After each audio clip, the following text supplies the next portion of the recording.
यहाँ की रीत सदा, मैं गीत वहाँ के गाता हूँ।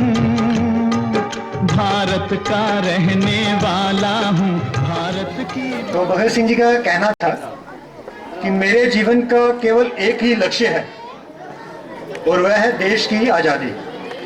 इसके अलावा कोई और लक्ष्य मुझे लुभा नहीं सकता।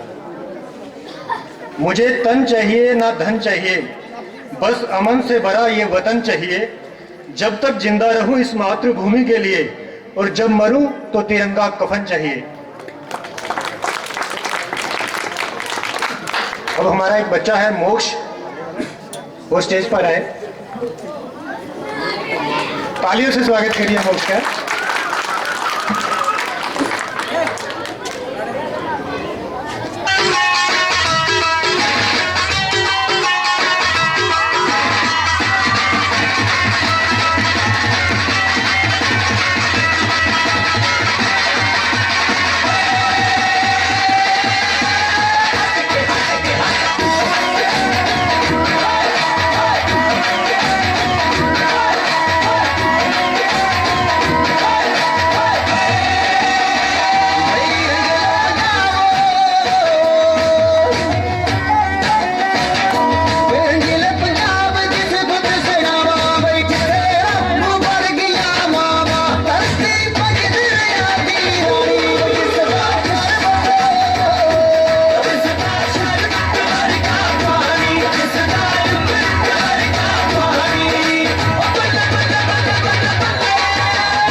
पंजाब शब्द है, बहुत अच्छा लगता है सुनने में, लेकिन अफसोस की बात है कि अब वो रंग कुछ फीका सा लगने लगा है। मैं 2 लाइनें कहना चाहता हूँ आजकल के परिवारों के लिए। बड़े अनमोल हैं ये खून के रिश्ते, बड़े अनमोल हैं ये खून के रिश्ते, इनको तो बर्बाद ना कर। मेरा हिस्सा भी तू ले ले भाई, लेकिन घर के आंगन में दीवार ना कर, लेकिन घर के आंगन में दीवार ना कर। इस तरह जो आजकल परिवार दिख रहे हैं, मैं चाहता हूं कि वो आपस में मिलजुल कर रहने की कोशिश करें। और मैं बुलाना चाहता हूं कोमालिका और एकम को कि वो कृपया स्टेज पर आए। बुरी नजर ना हम पे डालो, सुनो गौर से दुनिया वालों, बुरी नजर ना हम पे डालो, चाहे जितना जोर लगा लो, सबसे आगे होंगे हिंदुस्तान। सुनो गौर से दुनिया वालों, बुरी नजर ना हम पे डालो, चाहे जितना जोर लगा लो, सबसे आगे होंगे हिंदुस्तान। हमने कहा है तुम भी कहो, हमने कहा है जो तुम भी कहो। आओ हम मिलजुल के बोले अब तो यारा, अपना जहां है सबसे प्यारा। आओ हम मिलजुल के बोले अब तो यारा, अपना जहां है सबसे प्यारा। हमने कहा है जो तुम भी कहो।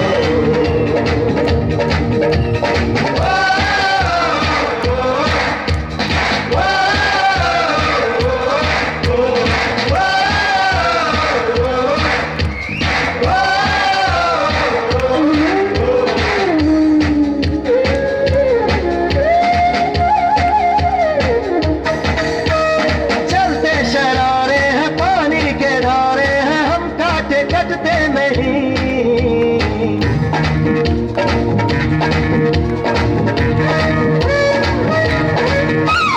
जो वादा करते हैं करके निभाते हैं, हम पीछे हटते नहीं। वक्त है, उम्र है, जोश है और जान है, ना झुके ना मिटे देश तो अपनी शान है। वक्त है, उम्र है, जोश है और जान है, ना झुके ना मिटे देश तो अपनी शान है। हमने कहा है जो तुम भी कहो। सुनो गौर से दुनिया वालों, बुरी नजर ना हम पे डालो, चाहे जितना जोर लगा लो, सबसे आगे होंगे हिंदुस्तानी।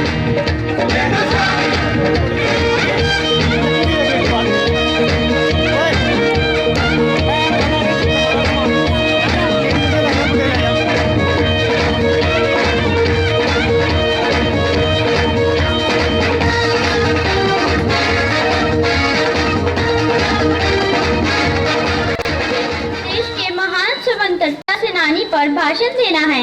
भगत सिंह। भगत सिंह एक ऐसे व्यक्ति थे जिनसे हर कोई परिचित है। वह एक महान स्वतंत्रता सेनानी थे जिन्होंने ब्रिटिशों के खिलाफ लड़ने के लिए अपना जीवन बलिदान कर दिया। भगत सिंह का जन्म 28 सितंबर 1907 को बंगा पंजाब में हुआ था, जो कि अब पाकिस्तान में है। 13 साल की उम्र में उन्होंने अपना जीवन स्वतंत्रता आंदोलन के लिए समर्पित कर दिया। जब लाला लाजपत राय को अंग्रेजों ने बेरहमी से मार डाला तो भगत सिंह ने इस मौत का बदला लेने का फैसला किया। उन्हें दोषी पाया गया एक ब्रिटिश पुलिस की हत्या में एफिकवी और उन्होंने इसे स्वीकार कर लिया और दुर्भाग्य से उन्हें 23 मार्च 1931 में अंग्रेजों द्वारा फांसी दे दी गई। जब वे शहीद हुए तब वे केवल 23 वर्ष के थे। भगत सिंह वास्तव में एक सच्चे देशभक्त थे। उन्होंने अपनी आखिरी सांस तक देश की सेवा की। उनका जीवन हम सभी के लिए ये प्रेरणा संतोष है। उन्हें हमेशा याद किया जाएगा। इसके साथ मैं अपने भाषण का समाप्त करती हूँ। धन्यवाद। जय हिंद, जय भारत। जब पीछे पीछे हटता जाएगा कि नहीं मेरे को मत बुलाओ, मेरे को मत बुलाओ, तो आप सभी से गुजारिश है कि जब भी कोई बच्चा परफॉर्म करे तो उसकी हौसला अफजाई के लिए उसका तालियों से स्वागत करें। तो तनिष्का, अगर मेरी आवाज़ सुन रही है, स्टेज पर आए।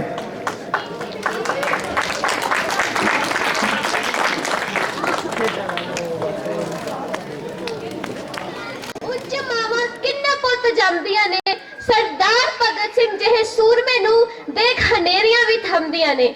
ਸਾਰਿਆਂ ਨੂੰ ਮੇਰੇ ਵੱਲੋਂ ਪਿਆਰ ਭਰੀ ਸਤਿ ਸ਼੍ਰੀ ਅਕਾਲ। ਮੈਂ ਤਨਿਕਸ਼ਾ ਤੁਹਾਡੇ ਸਾਹਮਣੇ ਭਗਤ ਸਿੰਘ ਜੀ ਦੇ ਨਾਲ ਕੁਝ ਆਨ ਸਾਂਝ ਵਾਲੀ ਗੱਲਾਂ ਕਰਨਾ ਚਾਹਾਂਗੀ। ਜਿਵੇਂ ਕਿ ਸਭ ਨੂੰ ਪਤਾ ਹੈ, ਭਾਰਤ ਕੁਰਬਾਨੀਆਂ ਭਰਿਆ ਇਤਿਹਾਸ, ਭਾਰਤ ਦਾ ਇਤਿਹਾਸ ਦੇਸ਼ ਭਗਤਾਂ ਦੀ ਕੁਰਬਾਨੀਆਂ ਨਾਲ ਭਰਪੂਰ ਹੈ। ਅੰਗਰੇਜ਼ੀ ਰਾਜ ਦੇ ਕਾਇਮ ਹੋਣ ਤੋਂ ਪਹਿਲਾਂ ਗੁਰੂ ਗੋਬਿੰਦ ਸਿੰਘ ਜੀ, ਸ਼ਿਵਾਜੀ ਤੇ ਰਾਣਾ ਪ੍ਰਤਾਪ ਵਰਗਿਆਂ ਦੀ ਕੁਰਬਾਨੀ, ਦੇਸ਼ ਭਗਤੀ ਦੇ ਕਾਰਨਾਮਿਆਂ ਨੂੰ ਕੌਣ ਭੁਲਾ ਸਕਦਾ ਹੈ। ਜਦੋਂ ਦੇਸ਼ ਅੰਗਰੇਜ਼ੀ ਰਾਜ ਦੇ ਅਧੀਨ ਸੀ ਤਾਂ ਦੇਸ਼ ਭਗਤਾਂ ਨੇ ਦੇਸ਼ ਦੀ ਆਜ਼ਾਦੀ ਲਈ ਇੱਕ ਲੰਮਾ ਘੋਲ ਕੀਤਾ। ਸਰਦਾਰ ਭਗਤ ਸਿੰਘ ਵੀ ਉਹਨਾਂ ਸਿਰਲੱਥ ਕੁਲਾਟੀਆਂ ਵਿੱਚੋਂ ਇੱਕ ਹੈ। ਸਰਦਾਰ ਭਗਤ ਸਿੰਘ ਇੱਕ ਮਹਾਨ ਕ੍ਰਾਂਤੀਕਾਰੀ ਸਨ, ਜਿਨ੍ਹਾਂ ਦਾ ਸ਼ਹੀਦ-ਏ-ਆਜ਼ਮ ਦਾ ਖਿਤਾਬ ਦਿੱਤਾ ਗਿਆ। ਉਹਨਾਂ ਨੂੰ ਭਾਰਤ ਦੇ ਆਜ਼ਾਦੀ ਅੰਦੋਲਨ ਦੇ ਪ੍ਰਭਾਵਸ਼ਾਲੀ ਕ੍ਰਾਂਤੀਕਾਰੀਆਂ ਵਿੱਚੋਂ ਇੱਕ ਮੰਨਿਆ ਜਾਂਦਾ ਹੈ। ਇਸ ਮਹਾਨ ਕ੍ਰਾਂਤੀਕਾਰੀ ਦਾ ਜਨਮ 28 ਸਤੰਬਰ 1907 ਵਿੱਚ ਬੰਗਾ ਪਿੰਡ, ਜ਼ਿਲ੍ਹਾ ਲਿਆਲਪੁਰ, ਪੰਜਾਬ ਵਿੱਚ ਹੋਇਆ। ਇਹ ਸਿੱਖ ਪਰਿਵਾਰ ਦੇ ਨਾਲ ਸੰਬੰਧ ਰੱਖਦੇ ਸਨ। ਇਹਨਾਂ ਨੇ ਆਜ਼ਾਦੀ ਅੰਦੋਲਨ ਦੇ ਨਾਲ ਇਨਕਲਾਬ ਜ਼ਿੰਦਾਬਾਦ ਦਾ ਨਾਰਾ ਚਲਾਇਆ। ਲਾਲਾ ਲਾਜਪਤ ਰਾਏ ਜੀ ਦੀ ਮੌਤ ਦਾ ਬਦਲਾ ਇਹਨਾਂ ਨੇ ਬ੍ਰਿਟਿਸ਼ ਅਧਿਕਾਰੀ ਸੈਂਡਰਸ ਨੂੰ ਮਾਰ ਕੇ ਲਿਆ।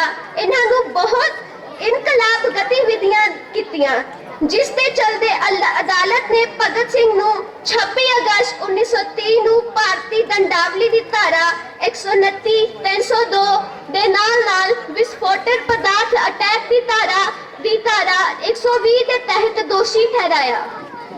7 ਅਕਤੂਬਰ 1930 ਨੂੰ ਭਗਤ ਸਿੰਘ ਅਤੇ ਉਸਦੇ ਸਾਥੀ ਸੁਖਦੇਵ ਅਤੇ ਰਾਜਗੁਰੂ ਦੀ ਅਦਾਲਤ ਵਿੱਚ ਫਾਂਸੀ ਦੀ ਸਜ਼ਾ ਸੁਣਾਈ ਗਈ। ਉਹ ਇੱਕ ਅਜਿਹਾ ਪਲ ਸੀ ਜਿੱਥੇ ਇਹਨਾਂ ਤਿੰਨਾਂ ਨਾਇਕਾਂ ਦੀ ਜਿੰਨੀ ਸਿਫਤ ਕੀਤੀ ਜਾਵੇ ਓਨੀ ਥੋੜੀ ਹੈ। ਉਸ ਦਿਨ ਇਹਨਾਂ ਨੂੰ ਫਾਂਸੀ ਦੇ ਰੱਸੇ ਨੂੰ ਚੁੰਮ ਕੇ ਸ਼ਹੀਦੀ ਹਾਸਲ ਕੀਤੀ।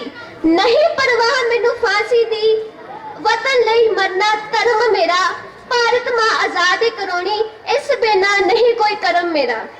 ਕੌਮੀ ਆਜ਼ਾਦੀ ਦੀ ਲਹਿਰ ਵਿੱਚ ਹਿੱਸਾ ਲੈਣ ਵਾਲੇ ਸਾਰੇ ਦੇਸ਼ ਭਗਤਾਂ ਨੂੰ साडे लिए ये बहुत माण की गल है कि असी भी पंजाबी धरती पे जन्म लिया। हिंदू खतरे में है, किसी को लगता है मुसलमान खतरे में है, किसी को लगता है हिंदू खतरे में है, किसी को लगता है मुसलमान खतरे में है। धर्म का चश्मा उतार कर तो देखो यारो, पता चलेगा हमारा हिंदुस्तान खतरे में है।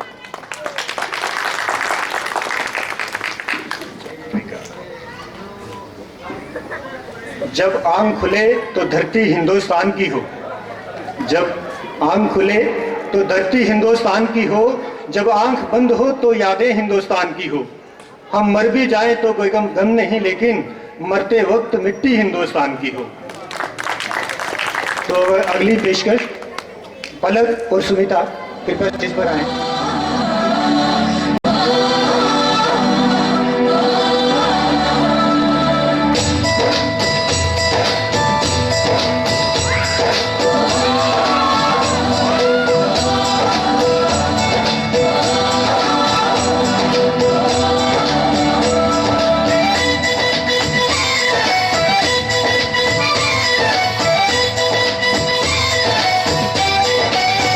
यहाँ हर कदम कदम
की हसरत मेरी भी है, जिंदा रहने की हसरत मेरी भी है, और मैं कैद में रहकर अपना जीवन नहीं बिताना चाहता।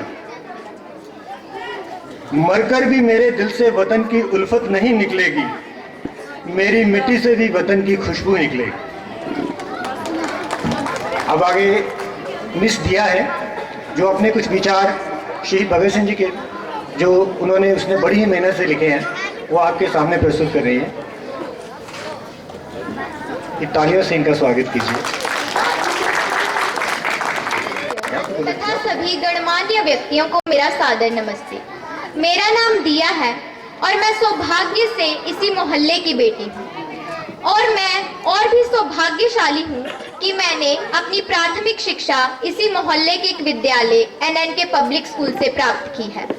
मेरे लिए और भी गर्व की बात है कि आज मेरे स्कूल के अध्यापक गण भी मेरे समक्ष उपस्थित हैं। जैसा कि हम आज शहीद भगत सिंह, राजगुरु और सुखदेव जी के शहीदी दिवस को मनाने हेतु यहाँ उपस्थित हैं, और हम सब जानते हैं कि शहीद कभी मरते नहीं, वह अपने विचारों के माध्यम से हमारे अंदर सदैव जिंदा रहते हैं, और उनको जिंदा रखने का काम सरहदी लोक सेवा समिति जैसे संस्थाओं के सदस्य जो देशभक्ति की भावना लिए निस्वार्थ भाव से देश के लोगों के अंदर देशभक्ति की भावना भरने का निरंतर कार्य करते हैं।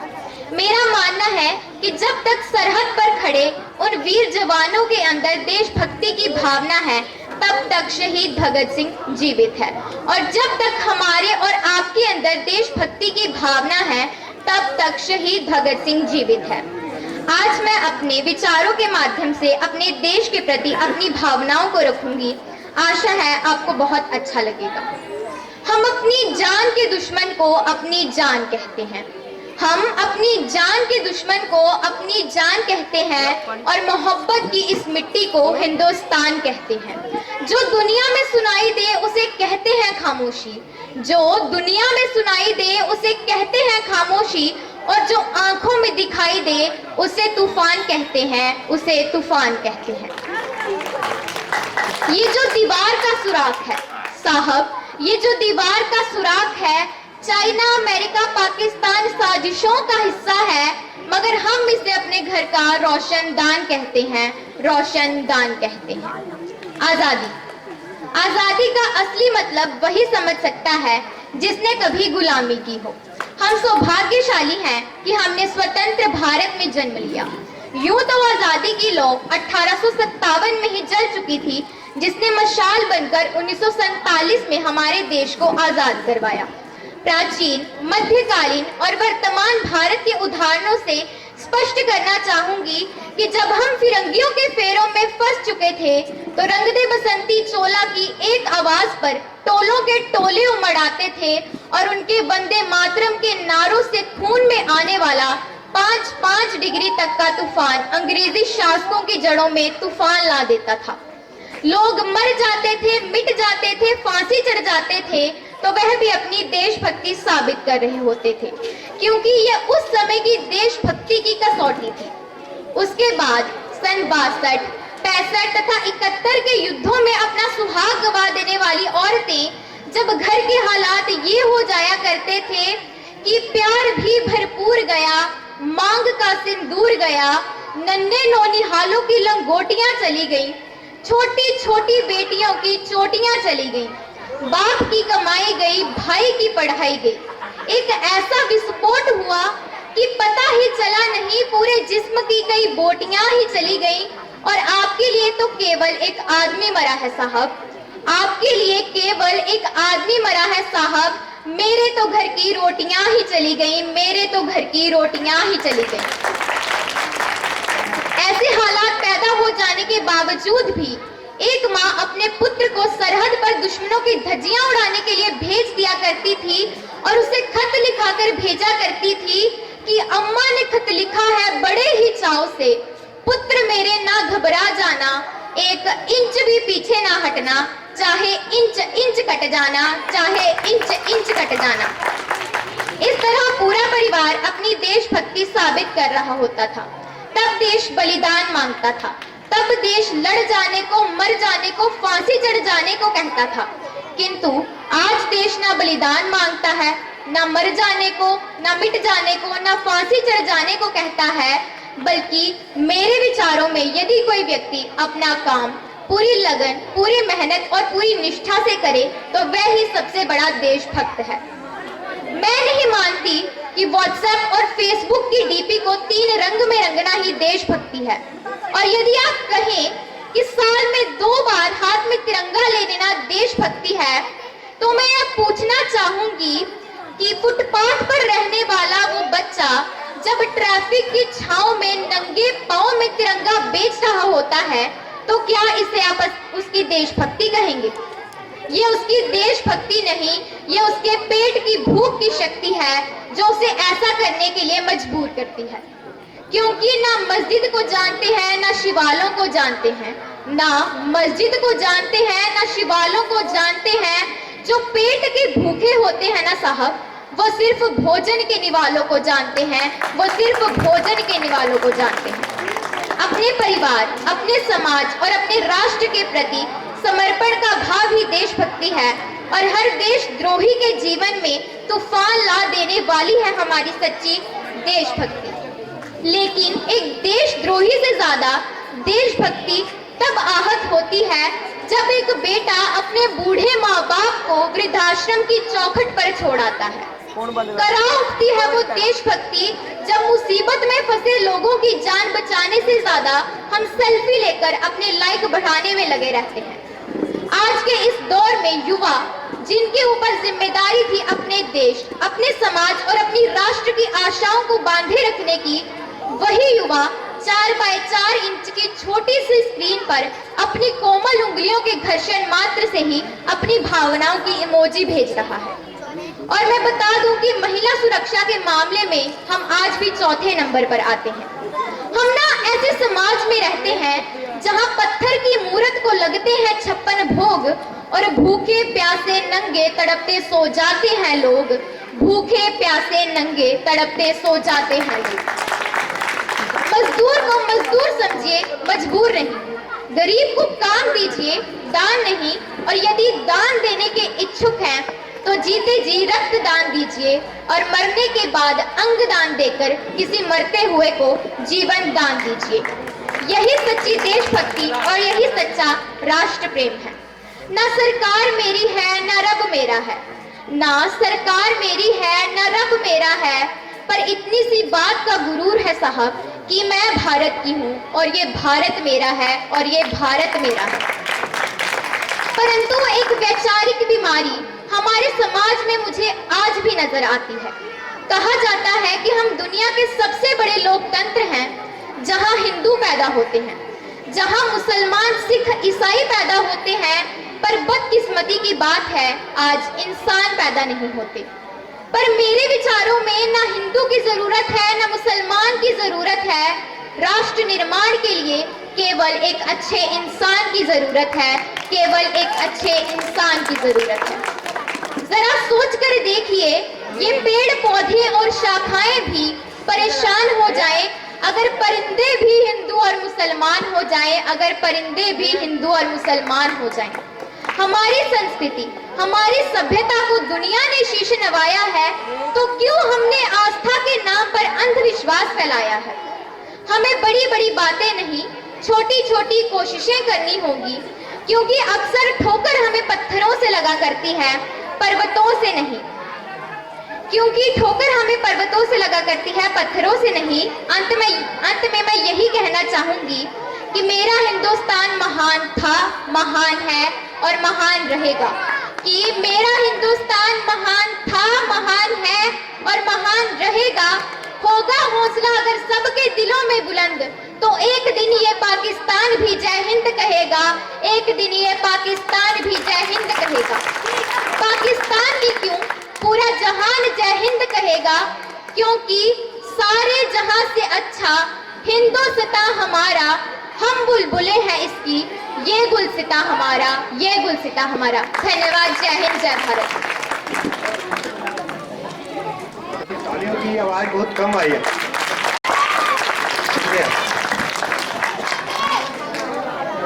भगत सिंह जी कहते हैं कि राग का हर एक कण मेरी गर्मी से गतिमान है।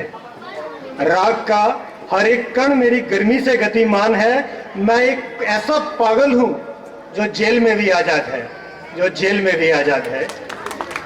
तो बड़ा ही मदमस्त लड़का है राघव।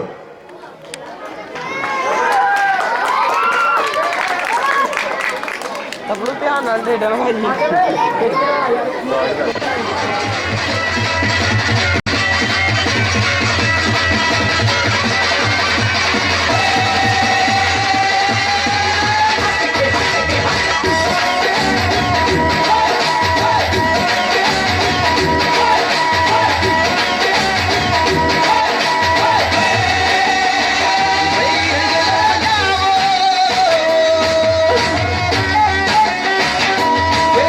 पंजाब जिस बद से आवा बैठे रंग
मेरी बात भी सुन लीजिए, शोर क्यों डाल रहे हो?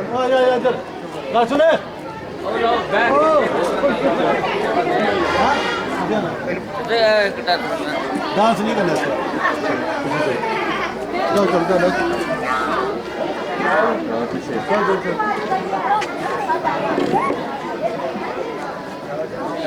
चलो कार्यक्रम को आगे बढ़ाते हैं। देखो जी, भंगड़ा देके हर किसी का मन करता है कि मैं भी भंगड़ा डालूं, लेकिन कहाँ डालना है कहाँ नहीं डालना है ये अब उनकी ये सोच में है, पता नहीं क्यों उनको पता ही नहीं चल रहा कि मैं कहाँ क्या कर रहा हूँ। नफरत बुरी है ना पालो इसे, नफरत बुरी है ना पालो इसे, दिलों में खलिश है निकालो इसे, ना तेरा ना मेरा ना इसका ना उसका, ये वतन है सबका संभालो इसको। इसी के साथ मैं बुलाना चाहता हूं सिद्दत को। मिस सिद्दत। परम आदरणीय सरहदी लोक सेवा समिति के सदस्यों, सभी गणमान्य व्यक्तियों एवं यहाँ पर उपस्थित सभी देशभक्तों को मेरा नमस्कार है। मैं सिद्दत सौभाग्य से इस मोहल्ले की एक बेटी हूँ।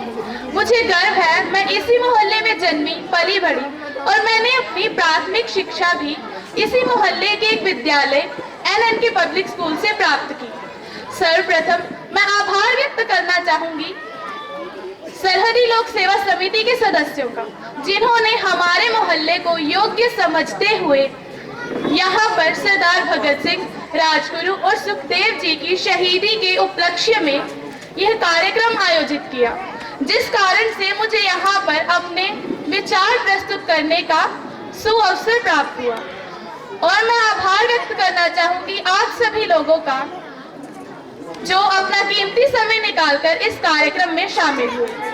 सरदार भगत सिंह जी ने कहा था कि अगर गुलाम भारत में शादी करूंगा तो मेरी दुल्हन सिर्फ मौत होगी, और सचमुच मौत की मांग में उन्होंने सिंदूर भरा और जाते जाते ही अपनी माँ को बस इतनी सी तसल्ली दे गए कि माँ तू रो नहीं, तू है भगत सिंह की माँ, मर के भी लाल तेरा मरेगा नहीं।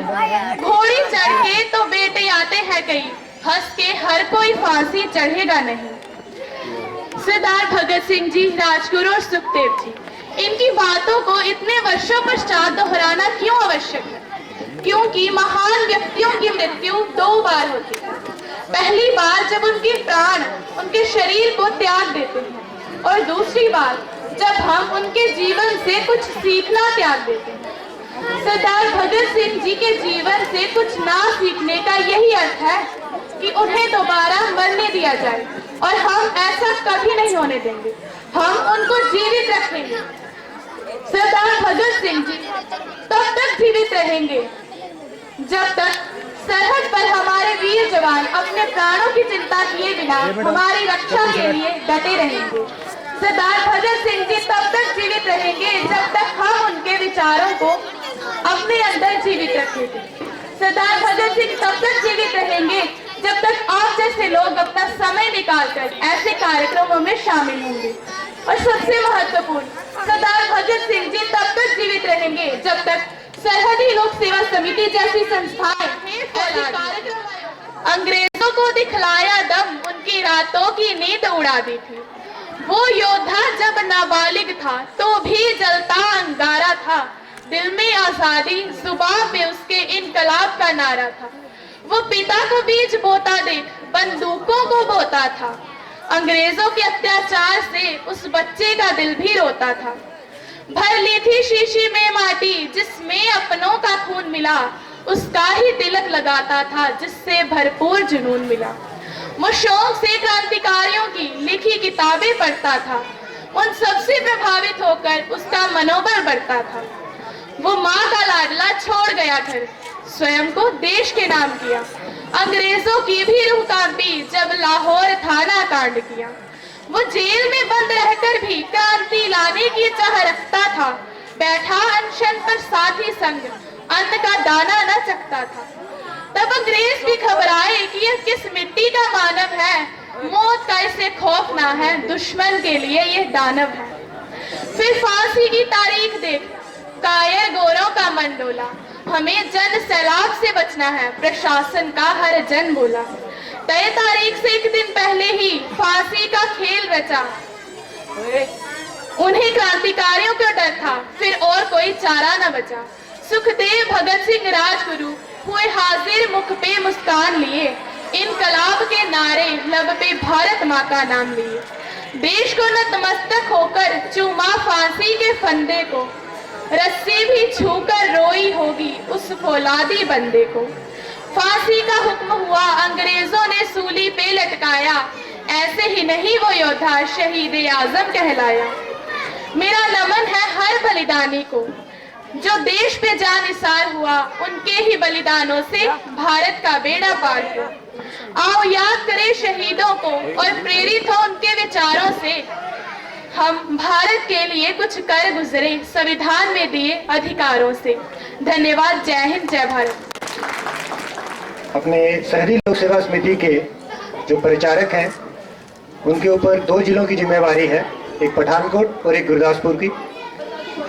मैं चाहता हूं कि वो आगे इस कार्यक्रम के तहत कुछ अपने विचार प्रकट करें। श्रीमान अजय जी, तालियों से इनका स्वागत कीजिए। माता की जय, भारत माता की जय, भारत माता की माता की। श्रीमान संजीव जी ਜਿਹੜੇ ਨੇ ਇਸ ਮੁਹੱਲਾ ਆਨੰਦਪੁਰੇ ਚ कार्यक्रम कराया शहीद भगत सिंह जी का शहीदी दिवस ਤੇ। और ये कार्यक्रम संजीव जी ने इस महल्ले ਵਿੱਚ दूसरा कार्यक्रम ਜਿਹੜਾ ਉਹ कराया। ਪਹਿਲਾਂ ਸਰਹੱਦੀ ਲੋਕ ਸੇਵਾ ਸਮਿਤੀ ਵੱਲੋਂ संजीव जी ने ਇੱਥੇ ਧੀਆਂ ਦੀ ਲੋਹੜੀ ਦਾ कार्यक्रम ਉਹ ਕਰਵਾਇਆ ਸੀ। दूसरा कार्यक्रम ਅੱਜ शहीद भगत सिंह जी ਦੇ शहीदी दिवस ਤੇ ਜਿਹੜਾ ਉਹ कराया। ਤੇ ਮੈਂ ਮੋਟਾ ਸੰਗਠਨ ਦੀ ਗੱਲਬਾਤ ਕਰਦੇ ਹੋਏ ਦੱਸਦਾ ਵੀ ਸਰਹੱਦੀ ਲੋਕ ਸੇਵਾ ਸਮਿਤੀ ਸੰਗਠਨ ਕੀ ਕਰਦਾ। ਸਰਹੱਦੀ ਲੋਕ ਸੇਵਾ ਸਮਿਤੀ ਜਿਹੜਾ ਸੰਗਠਨ ਹੈ ਇਹ ਬਾਰਡਰ ਤੇ ਕੰਮ ਕਰਦਾ ਔਰ ਪੰਜਾਬ ਦੇ ਵਿੱਚ 6 ਜ਼ਿਲ੍ਹੇ ਹੈ, ਜਿਨ੍ਹਾਂ 6 ਜ਼ਿਲ੍ਹਿਆਂ ਦੇ ਵਿੱਚ ਇਹ ਕੰਮ ਕਰਦਾ। ਪਠਾਨਕੋਟ, ਗੁਰਦਾਸਪੁਰ, ਅੰਮ੍ਰਿਤਸਰ, ਤਰਨਤਾਰਨ, ਫਿਰੋਜ਼ਪੁਰ ਔਰ ਫਾਜ਼ਿਲਕਾ, ਇਹ 6 ਜ਼ਿਲ੍ਹਿਆਂ ਦੇ ਵਿੱਚ ਸਰਹੱਦੀ ਲੋਕ ਸੇਵਾ ਸਮਿਤੀ ਦਾ ਜਿਹੜਾ ਉਹ ਕੰਮ ਹੈ। ਸਰਹੱਦੀ ਲੋਕ ਸੇਵਾ ਸਮਿਤੀ ਦਾ ਸੰਗਠਨ ਦਾ ਮੇਨ ਕੰਮ ਹੈ ਸਮਾਜ ਨੂੰ ਜਗਾਉਣਾ। ਜੇ ਸਮਾਜ ਜਾਗੇਗਾ ਤਾਂ ਹੀ ਜਿਹੜਾ ਦੇਸ਼ ਦਾ ਜਾਗੇਗਾ। ਸਾਡਾ ਮੇਨ ਮਕਸਦ ਇਹੀ ਹੈ ਜਿਹੜਾ ਅਸੀਂ ਕਾਰਜਕ੍ਰਮ ਇੱਥੇ ਕਰਾਇਆ। ਪਹਿਲਾਂ ਇਸ ਤੋਂ ਮੁਕੇਸ਼ ਜੀ ਨੇ ਵੀ ਜਾਣਕਾਰੀ ਦਿੱਤੀ ਹੋਈ ਹੈ ਕਿ ਯੂਥ ਜਿਹੜਾ ਬਿਲਕੁਲ ਗਲਤ ਰਸਤੇ ਚੱਲ ਰਿਹਾ। ਅਸੀਂ ਖੁਦ ਜਾਗ ਨਹੀਂ ਪਾਵਾਂਗੇ, ਅਸੀਂ ਸਮਾਜ ਨੂੰ ਨਹੀਂ ਜਗਾਣ ਪਾਵਾਂਗੇ। ਇਸ ਕਰਕੇ ਪਹਿਲਾਂ ਸਾਨੂੰ ਖੁਦ ਪਤਾ ਹੋਣਾ ਚਾਹੀਦਾ ਕੰਮ ਕਰਨ ਤੋਂ ਪਹਿਲਾਂ ਵੀ ਅਸੀਂ ਕਿਹੜਾ ਕੰਮ ਕਰ ਰਹੇ ਹਾਂ, ਦੇਸ਼ ਪ੍ਰਤੀ ਸਮਾਜ ਪ੍ਰਤੀ ਉਹ ਸਹੀ ਕਰ ਰਹੇ ਹਾਂ ਗਲਤ ਕਰ ਰਹੇ ਹਾਂ, ਉਹਦੇ ਬਾਰੇ ਸਾਨੂੰ ਪਹਿਲਾਂ ਖੁਦ ਦੀ ਜਾਣਕਾਰੀ ਹੋਣੀ ਚਾਹੀਦੀ ਹੈ। ਸਰਹੱਦ ਤੇ ਤੁਸੀਂ ਦੇਖਿਆ ਕਿ BSF ਦੇ ਜਵਾਨ ਜਿਹੜੇ ਆ ਉਹ ਡਿਊਟੀਆਂ ਦਿੰਦੇ ਆ। ਪਿੱਛੇ ਜੀ ਤੁਹਾਡੇ ਪਠਾਨਕੋਟ ਜ਼ਿਲ੍ਹੇ 'ਚ ਇੱਕ ਘਟਨਾ ਵਾਪਰੀ ਹੈ ਕਿਸੇ ਦੇ ਧਿਆਨ 'ਚ? 에ਅਰਵੇਜ਼ ਤੇ ਇੱਕ ਘਟਨਾ ਵਾਪਰੀ ਆ ਔਰ ਜਿਹੜੇ ਉਹ ਆਏ ਆ, ਅਸੀਂ ਕਹਿ ਦਿੰਦੇ ਆ ਕਿ BSF ਨੇ ਟਾਟ ਪਾਈ ਆ। ਅਸੀਂ ਉਹਨਾਂ ਦੇ ਨਾਮ ਲਗਾ ਦਿੰਦੇ ਆ ਵੀ ਇਹ ਵਾਲੇ BSF ਨੇ ਟਾਟ ਪਾਈ ਆ। ਲੇਕਿਨ ਜੇ BSF ਵਾਲਿਆਂ ਨੇ ਟਾਟ ਪਾਈ ਆ, ਉਹਨਾਂ ਨੂੰ ਬਮਿਆਲ ਤੋਂ ਆਂਦੇ ਪਠਾਨਕੋਟ ਤੱਕ ਕਿੰਨਾ ਸਮੇਂ ਲੱਗਾ। ਕੁਝ ਪਰਿਵਾਰ ਇਹੋ ਜਿਹੇ ਵੀ ਹੈਗੇ ਨੇ ਜਿਹੜੇ ਦੇਸ਼ ਨਾਲ ਗਰਦਾਰੀ ਕਰ ਰਹੇ ਨੇ, ਉਹਨਾਂ ਨੂੰ ਅਸੀਂ ਆਪਣੇ ਘਰ ਰੱਖ ਕੇ ਪਨਾਹ ਦਿੱਤੀ ਹੈ। ਉਹ ਇੱਕ ਦਿਨ ਤਾਂ ਪੁੱਜੇ ਨਹੀਂ ਹੋਣਗੇ, ਲਗਭਗ ਉਹਨਾਂ ਨੂੰ ਆਂਦੇ ਰਸਤੇ ਵਿੱਚ ਕੋਈ 4-5 ਦਿਨ ਤਾਂ ਲੱਗੇ ਹੋਣਗੇ। ਕਿਸੇ ਨਾ ਕਿਸੇ ਪਰਿਵਾਰ ਨੇ ਉਹਨਾਂ ਨੂੰ ਸਹਿ ਦਿੱਤੀ ਜਿਸ ਕਾਰਨ ਇੱਥੇ 에ਅਰਵੇਜ਼ ਤੇ ਜਿਹੜਾ ਉਹ ਹਮਲਾ ਹੋਇਆ। ਔਰ ਦੂਸਰੀ ਘਟਨਾਵਾਂ ਜਿਹੜੀ ਹੋਈ ਸੀ ਦੀਨਾਨਗਰ, ਉਹ ਵੀ ਸੇਮ ਹੈ। ਜਦੋਂ ਅਸੀਂ ਆਪ ਜਾਗਾਂਗੇ ਨਹੀਂ, ਅਸੀਂ ਸਮਾਜ ਨੂੰ ਕੀ ਜਗਾਵਾਂਗੇ। ਸਾਨੂੰ ਜਾਗਦੇ ਰਹਿਣਾ ਚਾਹੀਦਾ।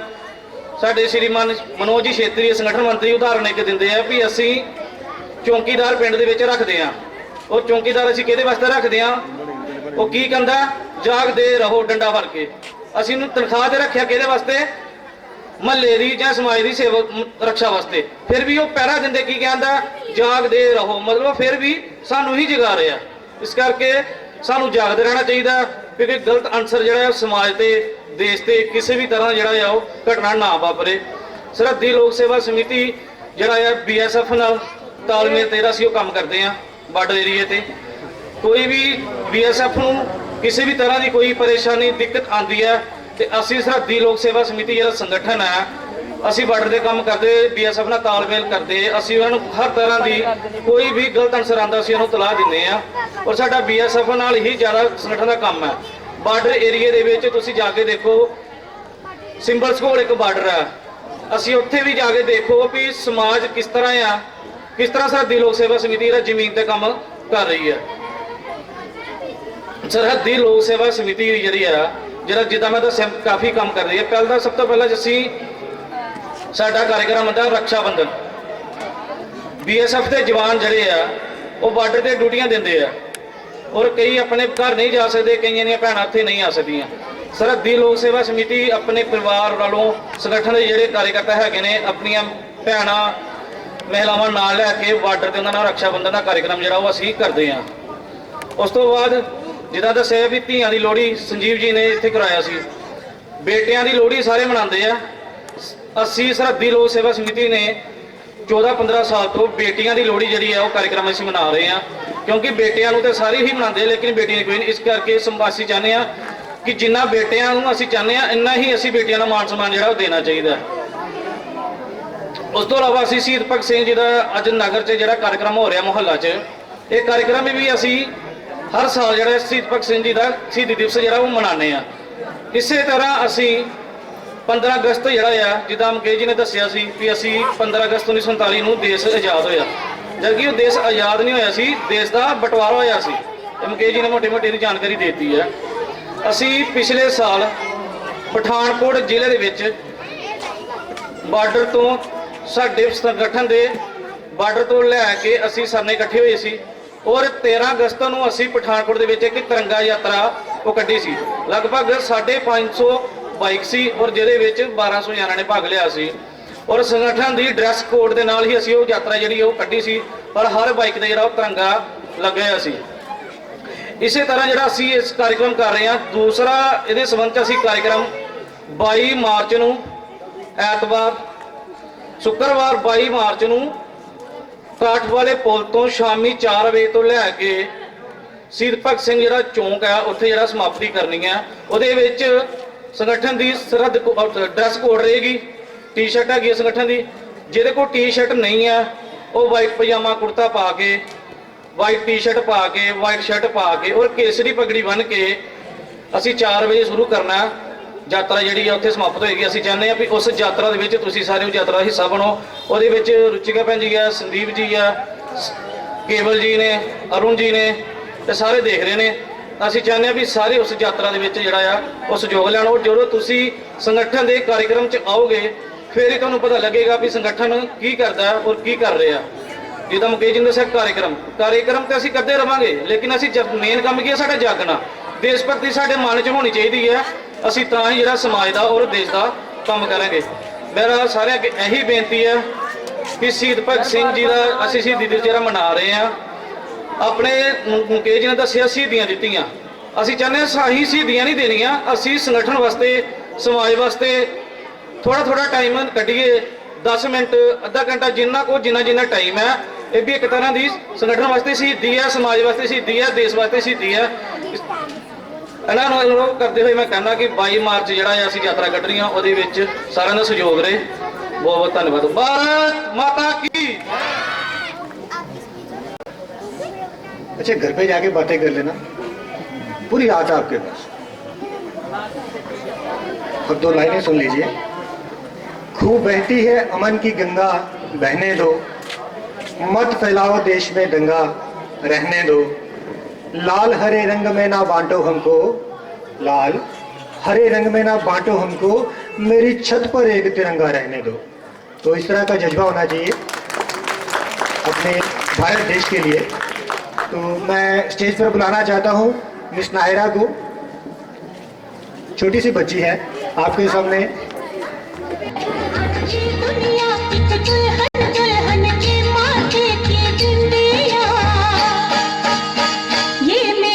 India, I love my India, वतन मेरा इंडिया, सजन मेरा इंडिया। ये दुनिया एक दुल्हन, ये दुनिया एक दुल्हन के माथे की बिंदिया।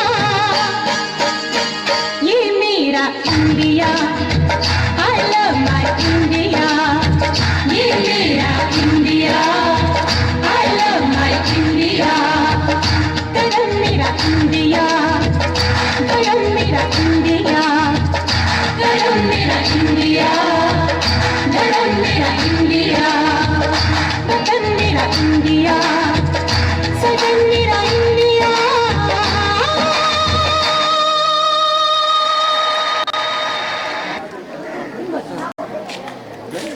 तेरी मर्जी का गाना नहीं था मेरे ख्याल से।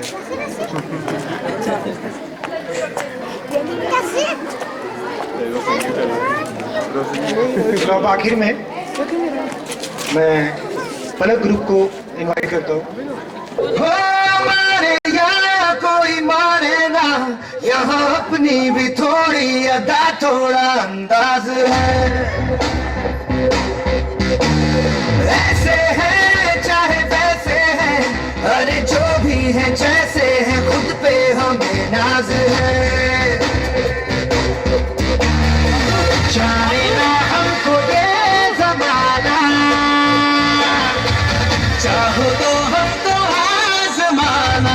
प्यारबाज हम, जानसाज हम, इश्कबाज दिल वाले, कहते हैं हमको प्यार से इंडिया वाले, छूते दिल के तार से इंडिया वाले, हर जीत छीन ले हार से इंडिया वाले, दुश्मन के छक्के छुड़ा दे हम इंडिया वाले, दुश्मन के छक्के छुड़ा दे हम इंडिया वाले।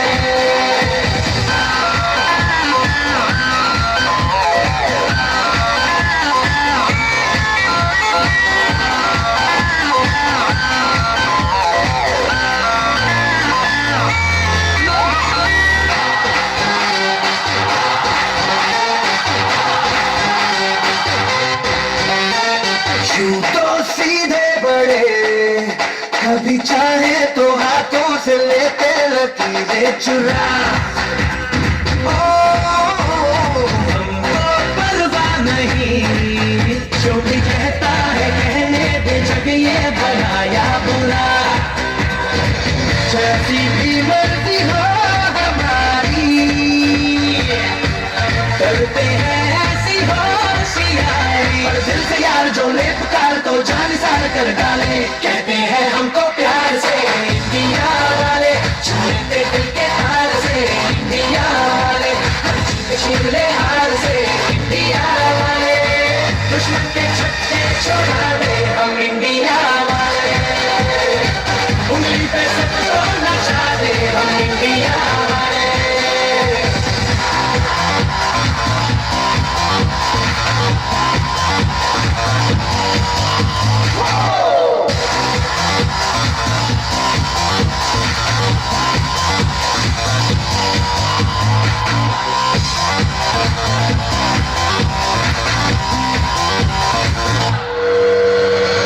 आँखों की चाबी से, कभी से चुपके से खोले दिल के ताले,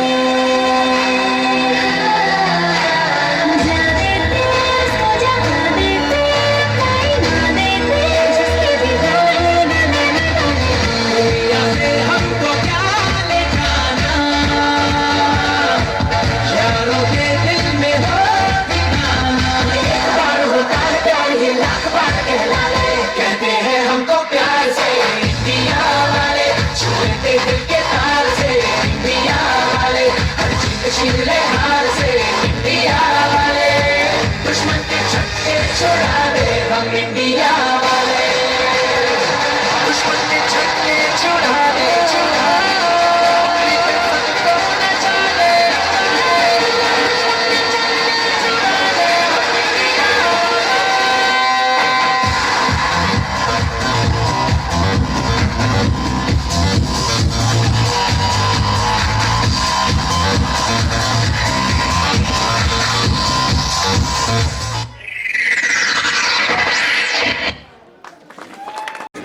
श्रीमान मुकेश जी, श्रीमान अजय जी, रुचिका जी और नगलेन जी कृपया चलेंगे, वो स्टेज पर आए और जिन जिन बच्चों ने अपना पार्टिसिपेट किया है उनको कुछ गिफ्ट दें, ताकि उनकी हौसला अफजाई हो सके और आने वाले प्रोग्राम में वो बढ़ चढ़ कर हिस्सा लें।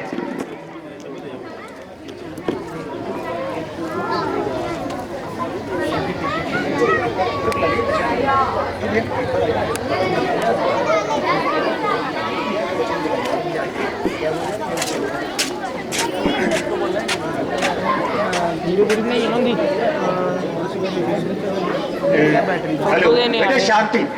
पलक मोगी बेटा पहले आप आओ स्टेज पे। मोगी मोगी मुक नहीं गई बैटरी है बैटरी नहीं की कहते मैमोरी फुल हो गई है शायद ऑप्शन हम फिदा जानो तन साथियों अब तुम्हारे हवाले वतन साथियों।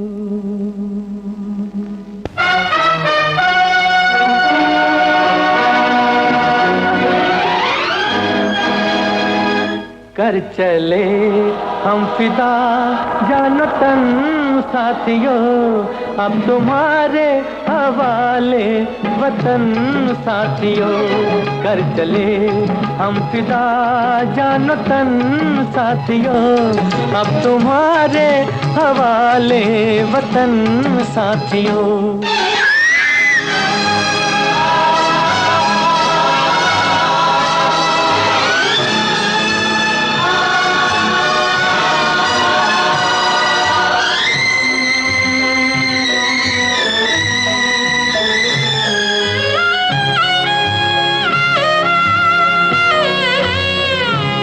सांस थमती गई नब्ज जमती गई फिर भी बढ़ते कदम को न रुकने दिया। कट गए सर हमारे तो कुछ गम नहीं सर हिमालय का हमने न झुकने दिया। मरते मरते रहा बाक